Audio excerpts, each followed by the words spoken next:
بسم الله الرحمن الرحيم، والصلاة والسلام على أشرف المرسلين سيدنا محمد صلى الله عليه وسلم.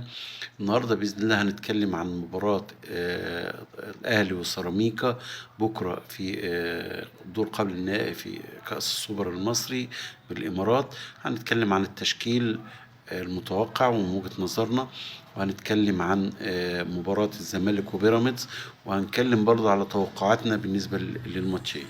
الأول هنتكلم عن مباراة الأهلي وسيراميكا. المباراة بصفة عامة مش سهلة زي ما الناس متوقعة. يعني الناس كانت تخيلت إن الأهلي إن بيراميدز أقوى من سيراميكا. لا، سيراميكا عامل فرقة كويسة، وعنده مدرب كويس، وعنده يعني وخد كأس الرابطة سنتين ورا بعض، وفرقة تحس إن هي متماسكة تقيلة في وسط الملعب. حتى بدليل السنة اللي فاتت احنا كسبناها 1-0 في الوقت بدل الضايع.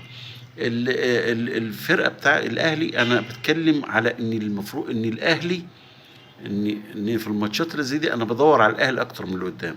يعني انا الاهلي لو تفتكروا في مباراه ريال مدريد ومباراه بايرن، والبايرن والمباراه دي، لما الاهلي بيبقى كويس انت ما بتخافش، مش مهم مين قدام. فالاهلي احنا زي ماتش الزمالك السوبر اللي فات، يعني ماتش الزمالك السوبر اللي فات لو اتعاد كل يوم الاهلي هيكسبهم كل يوم. لكن اللعيبه نفسها كانت مش كويس، الفورمه نفسها. فالنهارده بنتمنى ان فرقه النادي الاهلي تكون واقفه على رجليها، والتشكيل يكون موفق. انا من وجهه نظري التشكيل اللي هيبتدي بيه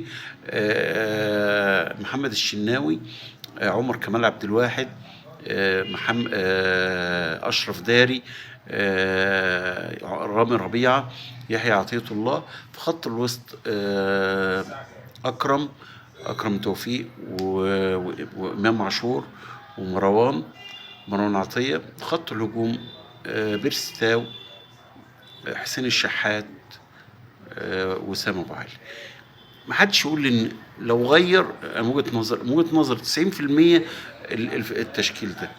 لا، لان انت الفرقه دي منسجمه وبتلعب كويس، وكلهم لعيبه خبرات ودوليين، وتقدر بكل سهوله انك انت تتماسك في وسط الملعب.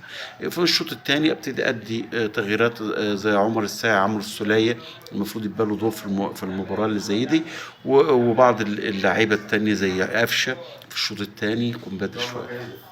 شكرا والسلام عليكم.